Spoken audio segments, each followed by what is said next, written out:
अपवर्ती और अपवर्तक के जोड़ को समझेंगे, ठीक है ना। अपवर्ती और अपवर्तक के जोड़ यानी कि उसको हम लोग सर्जरी करने की प्रयास करते हैं, ठीक है।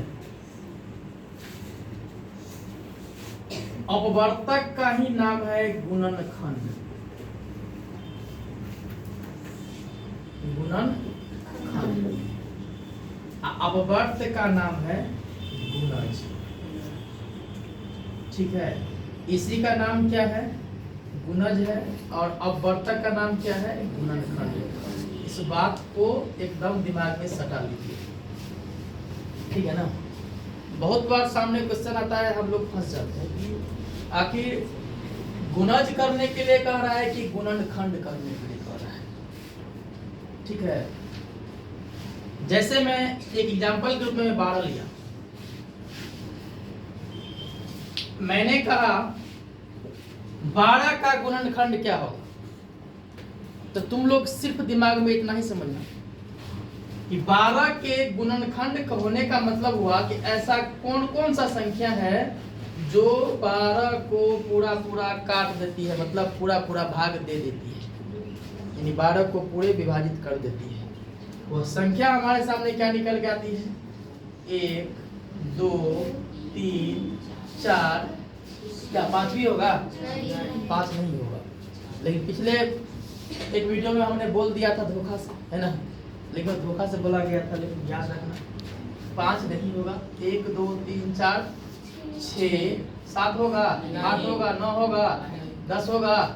इसका मतलब एक के बाद 12 होगा, एक के बाद 12 होगा। तो कहने का मतलब हम ये कह रहे हैं कि हर वो संख्या जो 12 को पूरा पूरा काट दे, वो संख्या क्या कहलाएगी हमारी, वो संख्या सब 12 का गुणनखंड कहलाएगी, 12 का गुणनखंड कहलाएगी।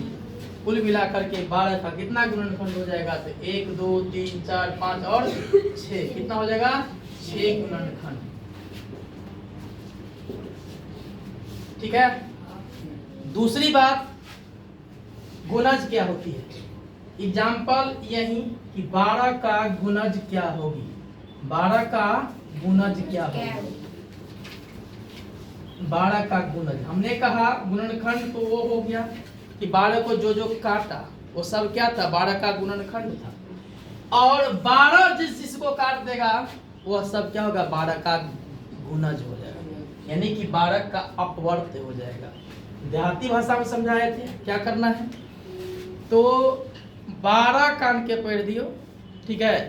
12 में 12 जगड़ा जगड़ा काट दिल के वो सब कथी होते, 12 के गुणज। जैसे देख लो 12 24 36, यानी एक तरह से देखो तो 12 कान के पढ़ रहे नहीं पढ़ रहे के लेके देखो 12 गुने 1 है, 12 गुने 2 है, 12 गुने 3 है, यानी हर हाल में देखे 12 टपक रहा है।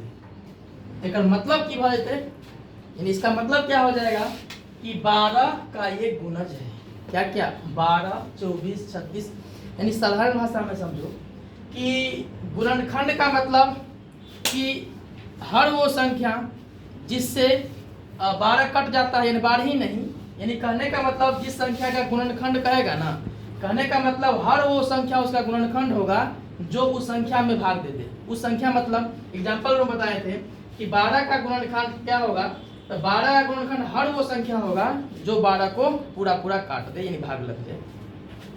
और गुणज यानी अपवर्त का मतलब क्या होगा, यानी कि 12 का कहेंगे अपवर्त क्या होगा, यानी गुणज क्या होगा, तो 12 जिस जिस संख्या को काट दे वो संख्या क्या कहलाएगा, हमारा 12 का गुणज कहलाएगा। बात समझे, कहने का मतलब इसमें हम देख रहे हैं कि 12 को कौन कौन संख्या काट रहा है, यानी कि भाग दे रहे हैं, भाग दे रहे हैं ना, भाग दे रहे हैं, भाग दे रहे हैं। इसमें क्या देख रहे हैं कि इसमें हम लोग गुना कर रहे हैं, क्या कर रहे हैं, 12 में 1 से गुना कर रहे हैं, 12 में 2 से गुना कर रहे हैं, 12 में 3 से गुना कर रहे हैं। यानी कहने का मतलब गुणनखंड में हम भाग दे रहे हैं, गुणज में हम गुना कर रहे हैं, यही ना हो रहा है जी, कि गुणनखंड में हम भाग दे रहे हैं, गुणज में हम लोग गुना कर रहे हैं, ठीक है। समझिए सिंपल भाषा में। जिसका कहेगा गुणनखंड तो देखना उस संख्या को कौन कौन संख्या काट रहा है। कहेगा गुणज तो वह संख्या किस किस को काट रहा है। सिंपल, समझ में आया बात? आया समझ में? ठीक है, हम लोग कंफ्यूजन नहीं रहेंगे। हम लोग क्या कि अपवर्त का ही दूसरा नाम क्या है? गुणज है। अपवर्तक का ही दूसरा नाम गुणनखंड है। इसी घड़ी में हम लोग है ना, इससे पहले भी हम बता चुके हैं कि प्राकृत संख्या क्या होती है, यानी गिनती की संख्या को ही क्या कहा जाता है? प्राकृत संख्या। वो स्टार्ट कहाँ से होती है? एक से होता है। 1 2 3 4 5 कहाँ तक? इसके बाद पूर्ण संख्या क्या होती है? तो गिनती के संख्या में ही 0 अगर सेट कर देंगे तो क्या हो जाएगा? वह पूर्ण संख्या हो जाएगा, होगा ना। हमारा मतलब बताने का मकसद ये था कि पहले कि अपवर्त और अपवर्तक यानी गुणज और गुणनखंड का झोल खत्म करना था। दूसरा हमारी मकसद क्या थी? तो हम लोग अभी तक प्राकृत संख्या पढ़ के समझ के छोड़ देते हैं बात को, है ना। लेकिन आज हम लोग क्या करेंगे? तो प्राकृत संख्या के प्रकार को समझेंगे। प्राकृत संख्या के प्रकार को समझेंगे, आखिर कौन कौन सा प्रकार होता है और कैसे बदलता है। उसी घड़ी में हम लोग देख रहे हैं कि प्राकृत संख्या का जो प्रकार है, ध्यान से देखेंगे, यह मुख्य रूप से 3 प्रकार है। क्या प्रकार है? मुख्य रूप से 3 प्रकार का होता है। क्या चीज? प्राकृत संख्या का, यानी गिनती की संख्या का प्रकार कितना है? 3 को। 3 में पहला प्रकार क्या है पता है?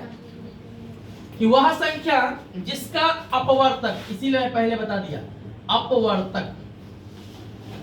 अपवर्तक मतलब गुणनखंड, मतलब गुणनखंड यानी जिसका अपवर्तक यानी गुणनखंड क्या हो? मात्र एगो हो। जिसका गुणनखंड मात्र एगो हो, वह संख्या पता है क्या कहलाता है? तो प्राकृत संख्या का पहला रूप कहलाता है। और बात करेंगे संसार में ऐसी एक ही संख्या है जो मतलब जिसका गुणनखंड एगो है। वो संख्या कौन सा है? मात्र और मात्र एक। नोट के लिए बता दे रहे हैं कि किसी भी संख्या का, दुनिया में जितना भी संख्या बचा है एक को छोड़कर, सबका कम से कम 2 गुणनखंड होता है। कितना? 2। कितना भी कोई भी संख्या होगा एक को छोड़ करके, है ना, हर वो संख्या का कम से कम 2 गुणनखंड जरूर होगा। जैसे एग्जांपल के लिए समझ लीजिए कि 13 में 1 से भाग लग रहा है और 13 से और कुछ से लग रहा है। इसका मतलब क्या हुआ कि इसका मात्र और मात्र कितना गुणनखंड हुआ? 2। कितना गुणनखंड हुआ? 2। 2 से कम होगा इसका? 2 से कम नहीं होगा। यानी कहने का मतलब संसार में एक ही ऐसा संख्या है जिसका गुणनखंड सिर्फ एक है ना। जो इस रूल को थोड़ा तहस नहस कर रहा है ना। रूल में बताए हुए थे हम कि संसार में जितनी संख्या है सबका कम से कम 2 गुणनखंड है। आज मैं उसी को काटा क्या, एकमात्र ऐसी संख्या है जिसका एक गुणनखंड है। तो कहने का मतलब इससे यह साबित होता है कि एक को छोड़कर जितना भी संख्या है सबका कम से कम 2 गुणनखंड होगा ही होगा। ज्यादा होगा तो होगा लेकिन कम से कम 2 होगा ही होगा। यह हमारा प्राकृत संख्या के रूल नंबर 1 बता रहा है। ठीक है, रूल नंबर नहीं प्रकार में पहला प्रकार बता रहा है। दूसरा प्रकार है कि देख लो, वे संख्या है जिन्हें सिर्फ 2 अपवर्तक, ऐसी संख्या जिसका 2 अपवर्तक मतलब जिसका 2 गुणनखंड हो। अभी हमने बताया वैसी संख्या जिसका केवल 2 अपवर्तक होगा ना, 2 गुणनखंड होगा ना, वह संख्या पता है क्या कहलाती है? अभाज्य संख्या, यानी कि रूट संख्या। क्या कहलाएगी? अभाज्य संख्या या रूट संख्या। अक्सर बताया जाता है अलग से अभाज्य संख्या, अलग से रूट संख्या, लेकिन याद रखना यह किसका टाइप है? तो यह प्राकृत संख्या का ही टाइप है। कौन संख्या? रूट संख्या। और कौन सा? अभाज्य संख्या, यानी वह संख्या जिसका गुणनखंड केवल और 2 ही हो। कितना? केवल 2 ही गुणनखंड हो, वह क्या कहलाता है? हमारा रूट संख्या और अभाज्य संख्या। आया बात समझ में? अब समझ गए कि भाई रूट संख्या क्या होती है, अभाज्य संख्या क्या होती है। एक शब्द तो नया आया ना। याद रखना कि हर सब्जेक्ट में अलग अलग रूप से प्रयोग होने वाली ये शब्द है रूट। लेकिन व्याकरण दृष्टि से रूट का मतलब पता है क्या होता है? अविभाजित। क्या? अविभाजित। वही प्रयोग यहाँ पे किया गया। यानी वैसी संख्या जिसको विभाजित नहीं किया जाएगा वो संख्या क्या कहलाएगा? रूट संख्या। जिसका खंड टुकड़ा नहीं किया जाएगा वो कहलाएगा रूट संख्या, है ना। और अभाज्य संख्या उसी का दूसरा नाम है। आया बात समझ में? समझा बात समझते हैं। और कहीं कहीं इसका नाम, इसका अर्थ परंपरागत भी दिया रहता है, परंपरा भी दिया रहता है, परंपरागत भी लिखल रहता है, अविभाज्य भी लिखल रहता है। तो हम लोग इतना ही समझेंगे मैथ की दृष्टि से क्या, कि ऐसी संख्या जिसका विभाजित नहीं हो, यानी अविभाज्य के रूप में इसका प्रयोग हुआ है, क्या? रूट का। बात समझा? ये हमारा किसका? प्राकृतिक संख्या का दूसरा रूप, मतलब दूसरा प्रकार था, है ना। तीसरा क्या है कि वे संख्याएं जिन्हें 2 या 2 से अधिक गुणनखंड हो वो क्या कहलाएगा भाई? वह संयुक्त संख्याएं कहलाएगा। कौन संख्या कहलाएगा? संयुक्त संख्याएं कहलाएगा। जैसे देख रहे हैं हम लोग 4, 6, 8, है ना, 9, 10। देखो इस समय क्या है पता है? 2 या 2 से अधिक गुणनखंड है। 2 या 2 से अधिक गुणनखंड है।